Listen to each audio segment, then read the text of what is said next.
Versatility is something everyone strives for, especially ROG, who releases a ton of products with small to game-changing twists on a pretty regular basis. Actually, if you check out their release schedule, it's always stacked. The ROG Ally is their first champion to enter the arena of handheld gaming PCs, and it boasts some pretty powerful chipsets, the AMD Z1 and the Z1 Extreme, that definitely blow the Steam Deck that is really due for an upgrade out of the water. Given how the Steam Deck is only available in select regions and the Ally being available pretty much everywhere, is the Ally really worth it for your average Joe or someone who is totally new to the handheld world? We're going to kick things off by talking about battery life. Both the ROG Ally and Steam Deck are great for your daily commute, and by daily commute I mean like a 40-minute trip to the office, an hour if you're pushing the consoles, and charging it when you hit the office. But that also depends on what you're playing and the power options you're on for the Ally in particular. Its 3 power options, turbo, performance, and silent, run at 30 watts, 25 watts, and 15 watts respectively. Also, the Ally and Steam Deck both have a 40-watt battery.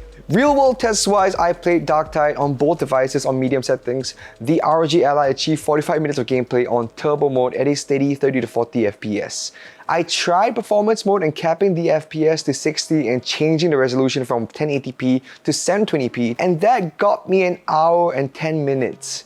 FPS doesn't stay at a steady 30, sometimes it goes up and fluctuates between 30 to 44 FPS, but for the most part, you're looking at about 22 to 30 FPS.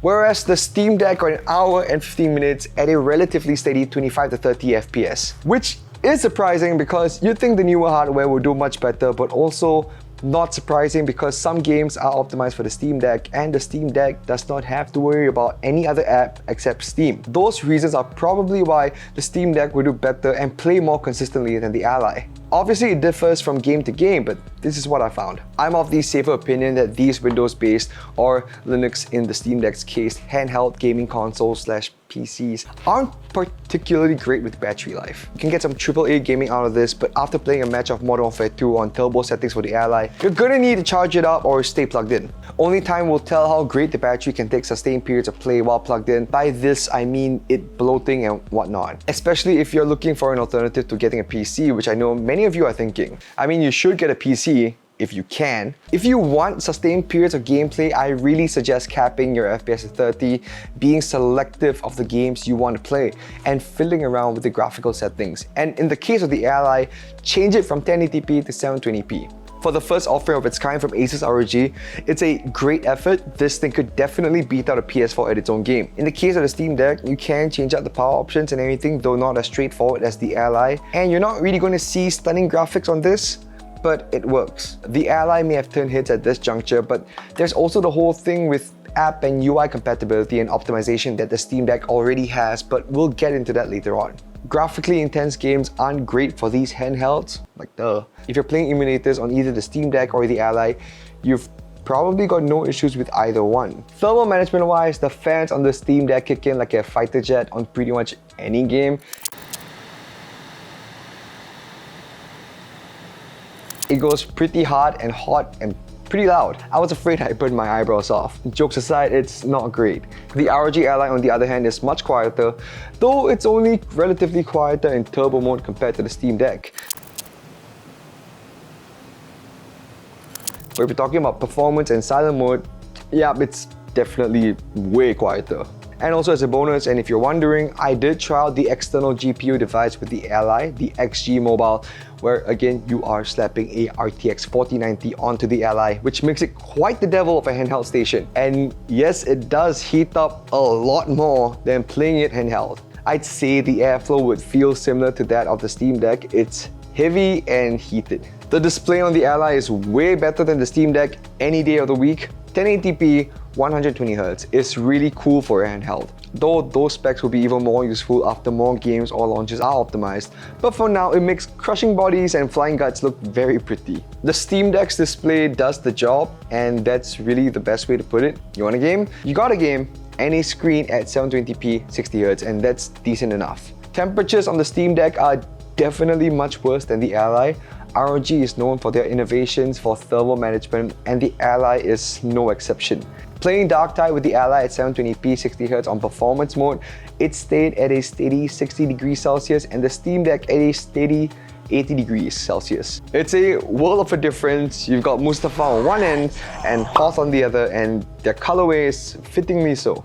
In the ergonomic sector, I really like the feel of the Steam Deck's handles. I've got a firmer grip, and as I mentioned in my initial impressions of the ROG Ally, you can check it out here. I hope either ASUS ROG or someone out there makes aftermarket cases with the handles like my Switch, because it will make me like the Ally a lot more in this department. I found that I can play slightly longer without feeling discomfort with the Steam Deck thanks to its back grip, since I have more console to grip on.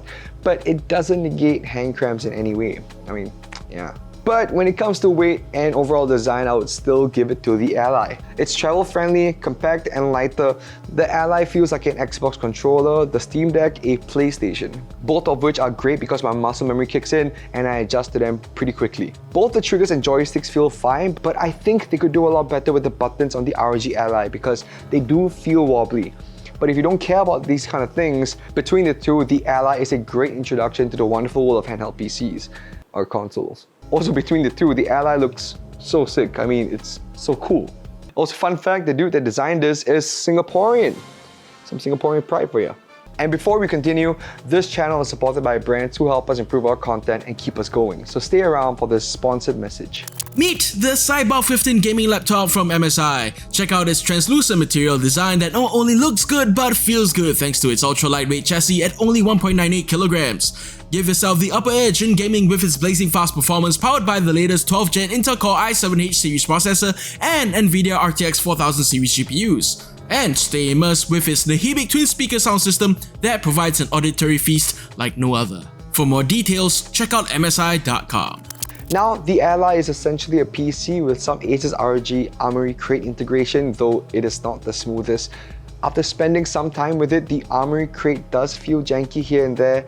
Sometimes some games won't properly register the Ally's gamepad, and only does so after some fiddling. And sometimes I can't tell whether the performance modes are actually engaged. The Ally needs some changes to its software integration with Windows, but this is where the Steam Deck shines because it's solely focused on being optimized for Steam, or Steam's big picture, which makes the user experience so much more seamless, though you're gonna be stuck with Steam for life. For real though, I still have like 300 games I haven't touched yet. You can go into desktop mode, but for the Ally, it's literally a PC. I can have Steam, Battle.net, and Epic Games all running on the Ally. Though not the smoothest experience for the most part because none of them are truly optimized for the Ally. I do like having that versatility to my console to play whatever and any game I want. It's a trade-off. Versatility in the games you have, but it's janky, as of this video, or a smooth but limiting experience. For both Valve and ROG, these are the first devices out there and you'll definitely never hit the mark on the first try. And these devices are no exception to that. I think that ROG trying to outdo what Valve has with the Steam Deck is more than a good effort. In no way is this perfect, but I think I stayed true to what I originally said about the Ally over the Steam Deck, that I would definitely prefer it anytime. But do I think this is a great entry point for someone like you and I on the street? If you can afford it, I will go with the ROG Ally because of availability and price. But don't forget, there are also a ton of other consoles on the market that make handhelds just like these. But of course, if you want to get one like right now and jump on the train, I'd go with the Ally. The more important question is, what do you think? Would you get the Ally? Or will you enlist into Lord Gaben's ever-growing army and battle it out with pretty much the rest of the world? Let me know in the comments below if you have any questions about either device, and make sure to follow us on all of our socials right here to keep up to date with everything we put out. And maybe subscribe to us, it goes a long way in helping the channel out. And if you want to see more stuff, check this out.